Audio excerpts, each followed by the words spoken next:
నెల్లూరులో యువత పోరు కార్యక్రమం వైసీపీ ఆధ్వర్యంలో సోమవారం నెల్లూరు నగరంలో యువత పోరు కార్యక్రమం నిర్వహించారు. స్థానిక అనితా హాల్ నుంచి కలెక్టరేట్ వరకు ఈ సందర్భంగా ర్యాలీ నిర్వహించారు. వైసీపీ సిటీ నియోజకవర్గ ఇన్ఛార్జ్ ఎమ్మెల్సీ పర్వతరెడ్డి చంద్రశేఖర్ రెడ్డి ర్యాలీని ప్రారంభించగా వందలాది మంది యువత కార్యక్రమంలో పాల్గొన్నారు.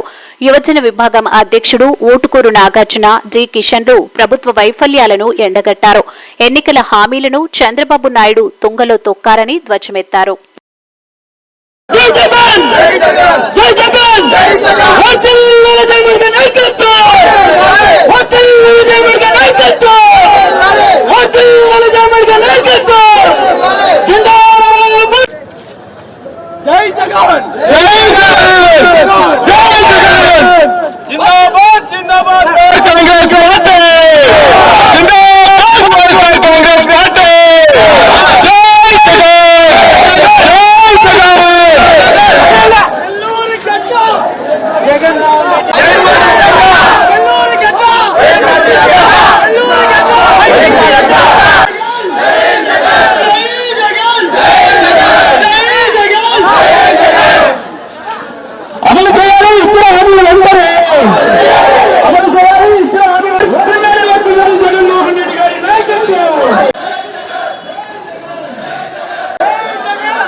మరి ఇతర యువకులందరికీ కూడా నేను హృదయపూర్వక ధన్యవాదాలు తెలియజేసుకుంటాను.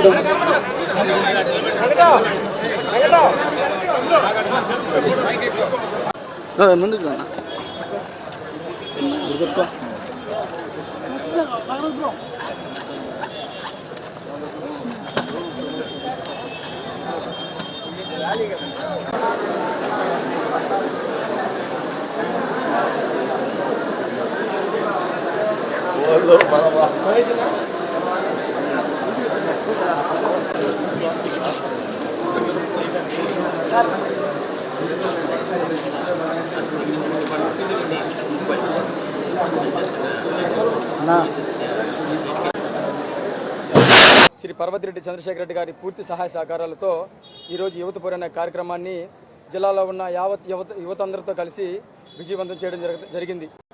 ఈరోజు ఒక పిలుపుతో ప్రతి చోట కూడా ప్రతి జిల్లాలో ఉన్న ప్రతి నలుమూల ప్రాంతం నుంచి కూడా ప్రతి ఒక్క యువకులు కూడా తరలి రావడం జరిగింది.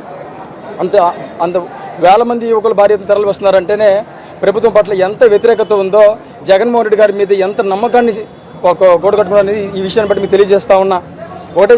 ఈ సంవత్సర కాలం గడిచింది కూటమి ప్రభుత్వ అధికారంలోకి వచ్చి. ప్రతిసారి కూడా చంద్రబాబు నాయుడు గారికి ఎలక్షన్లోకి వెళ్ళేటప్పుడు మొదటగా గుర్తించే వాళ్ళు యువకులు అంటే ఆశావాహులు కాబట్టి ఉద్యోగాలు ఇస్తామంటే ఆశపడతారనే ఉద్దేశంతో ప్రతి ఎన్నికల ముందు ఆ మేనిఫెస్టోలో ఆయన లక్షల కొద్ది ఉద్యోగాలు ఇస్తాము, వేల కొద్ది వృత్తి ఇస్తామని చెప్పేసి తెలియజేస్తూ ఉంటాడు. ఎన్నికలు అయిపోయిన వెంటనే ఆ మేనిఫెస్టోని చెత్తకుప్పలో పడేసి ఆయన యువకులకి కావచ్చు, నిరుద్యోగులు కావచ్చు వెన్నుపోటు పొడిచే అలవాట్ల భాగంగానే వెన్నుపోటు పడుస్తూనే ఉంటాడు. అందులో భాగంగానే ఈ సంవత్సర కాలంలో 5 లక్షల ఉద్యోగాలు ఇస్తానని చెప్పిన చంద్రబాబు నాయుడు గారు ఒక్క ఉద్యోగం ఇవ్వకపోగా ప్రతి ఒక్క నిరుద్యోగ వృత్తి కింద ఒక మనిషికి 3,000 రూపాయలు ఇస్తానని చెప్పి ఏ ఒక్క నిరుద్యోగి కూడా నిరుద్యోగ వృత్తి ఇవ్వకుండా ఒక్కొక్క నిరుద్యోగికి 36,000 రూపాయలు బాగీపడ్డ ఘనత చంద్రబాబు నాయుడు గారిని తెలియజేస్తా ఉన్నా. ఈ సంవత్సర కాలంలో మొన్నటి రోజున మా అధినాయకుడు ఆదేశాల మేరకు ఒక పుస్తకాన్ని ఆవిష్కరించడం జరిగింది. చంద్రబాబు నాయుడు గారి పరిపాలన ఎలా ఉందని తెలియజేస్తూ ఒక పుస్తకాన్ని ఆవిష్కరించడం జరిగింది. అదేగా రైతులు అల్లాడుతూ ఉంటే కూడా ప్రజలందరూ కూడా చంద్రబాబు నమ్మి మరొకసారి మోసపోయామని తెలియజేసుకుని ఈరోజు ఏ కార్యక్రమం అధిష్టానం నుంచి పిలుపుచ్చినా సరే అద్భుతంగా ప్రజల నుంచి స్పందన వస్తున్న సంగతి మీరు చూస్తూ ఉన్నారు. ఇదే విధంగా రాష్ట్ర ప్రభుత్వం వైఖరిగాన మార్చుకోకపోతే ప్రజలకు ఇచ్చిన హామీలను కానీ ప్రజలకు చేసిన వాగ్దానాలను కానీ ఈ చంద్రబాబు నాయుడు గారు కానీ అమలుపరిచే కార్యక్రమం కానీ చేయకపోతే రాబోయే రోజుల్లో యువత తరపున ఖచ్చితంగా ఇంకా పెద్ద ఎత్తున పోరాటాలు చేసి ఈ ప్రభుత్వాన్ని గద్దెదించే కార్యక్రమం కూడా చేపడతామని తెలియజేసుకుంటూ ఈరోజు ఈ కార్యక్రమానికి రాష్ట్ర నెల్లూరు జిల్లా నలుమూల నుంచి వచ్చేసినటువంటి వైఎస్ఆర్ కాంగ్రెస్ పార్టీ కార్యకర్తలకు, నాయకులకు, యువ కాన్స్టిట్యున్సీ యువ ప్రెసిడెంట్లకు, రాష్ట్ర కమిటీ సభ్యులకు, జిల్లా విద్యార్థి విభాగం అధ్యక్షుడు ఆశిత్ రెడ్డికి దయనీయ పరిస్థితుల్లో ఈరోజు వారి దగ్గర ఉన్న కొద్దో గొప్ప బంగారం లేదంటే ఇంట్లో ఉన్న ఏదైతే విలువైన సామాన్లు ఉన్నాయో అవి తాకట్టు పెట్టి ఈరోజు ఆ డబ్బుతోటి ఫీజులు కట్టే పరిస్థితి. మరోవైపు ఆ వస్తువులు కానీ ఆ బంగారం కానీ పెట్టుకోలేని తల్లిదండ్రులు ఎంతోమంది ఉన్నారు. వాళ్ళ పరిస్థితి అగమ్య గోచరం. ఎందుకంటే ఆ విద్యార్థులు ఈరోజు అర్ధాంతరంగా వాళ్ళ చదువులు కూడా వాళ్ళ భవిష్యత్తును కూడా అన్నీ వదిలేసి ఈరోజు డెలివరీ బాయ్స్గా, ర్యాపిడో రైడర్స్గా, అదేవిధంగా కూలి పనులకు వెళ్ళే పరిస్థితి. గతంలో మనం చూసుకుంటే వైఎస్ జగన్మోహన్ రెడ్డి గారు ప్రభుత్వంలో 2 సంవత్సరాలు కరోనా కష్టకాలం ఎదురైంది. ఆ కరోనా కష్టకాలంలో కూడా ఆయన ఎక్కడా కూడా ఫీజు రియంబర్స్మెంట్ అనేది ఆపకుండా సకాలంలో ప్రతి ఒక్క విద్యార్థికి ఫీజు రియంబర్స్మెంట్ కావచ్చు, హాస్టల్ ఫీజులు కావచ్చు. రోజు ప్రతిపక్ష నాయకుడు జగన్మోహన్ రెడ్డి గారి మా ప్రతిపక్ష నాయకులు పోరాటాల మేరకు తూతూ మంత్రంగా 6 నెలలు మాత్రమే 2,000 రూపాయల లెక్కన ఇవ్వడం జరిగింది. అదే ధోరణిలో ఇప్పుడు 2024లో కూడా అదే ధోరణిలో యువకుల్ని మోసం చేసి యువకుల్ని ఎలక్షన్లకు వాడుకొని వారికి అభూత హామీలు కల్పించి ఏదైతే సూపర్ 6 అని చెప్పి రాష్ట్ర ప్రజల్ని ఏ విధంగా అయితే మోసం చేశాడో అదే విధంగా యువకుల్ని కూడా మోసం చేసి వారిని వాడుకొని ఈరోజు రోడ్డును పడేయడం జరిగింది. సంవత్సర కాలం అయింది. సింగిల్ రూపీ, ఒక్క రూపాయి కూడా యువకులకి నిరుద్యోగ వృత్తి కల్పించలేదు, అలాగే ఉద్యోగాలు కల్పించలేదు. ఏదేదో గ్రాఫిక్స్ చూపిస్తాడు, మేము బాబు వస్తే జాబ్ గ్యారంటీ అంటాడు, ఉద్యోగాలు, ఉపాధి, ఏందేదో ఒక మీడియా, ఆయన సొంత మీడియాను పెట్టుకొని ఒక ప్రవాహం మాదిరి మాటలు చెప్పి యువకుల్ని అలాగే ప్రజల్ని మోసం చేస్తున్నాడు.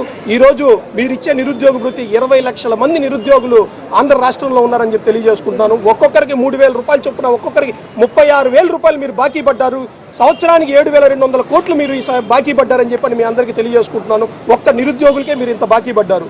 ఏదైతే ప్రతిపక్ష నాయకులు గొంతు విప్పుతారో వాళ్ళ మీద అక్రమ కేసులు, కొట్టించడాలు, వారిని జైల్లో నిర్బంధించడాలు. ఉదాహరణ చూస్తే నెల్లూరు జిల్లాలో కాకాని గోవర్ధన్ రెడ్డి గారిని జైలు తీసుకున్న పక్షంలో రానున్న రోజుల్లో దీన్ని మరింత ఉధృతం చేసి రాస్తారోకాలు, ధర్నాలకు కూడా మా యువకుల మీద సూపర్ 6 హామీలు మీ మేనిఫెస్టో అంతా రాసి సంతకాలు పెట్టించున్నారు. అవన్నీ మీ చేత చేపించే బాధ్యత మా వైఎస్ఆర్ కాంగ్రెస్ పార్టీ తీసుకుంటుంది, మా నాయకులు తీసుకుంటారుగా మీ అందరికీ సగౌరవంగా తెలియజేసుకుంటూ, మా మీద ఎన్ని అక్రమ కేసులు బనాయించినా మేము తగ్గేదే లేదు, మీ చేత పనులు చేయిస్తామని చెప్పని తెలియజేసుకుంటూ జై జగన్.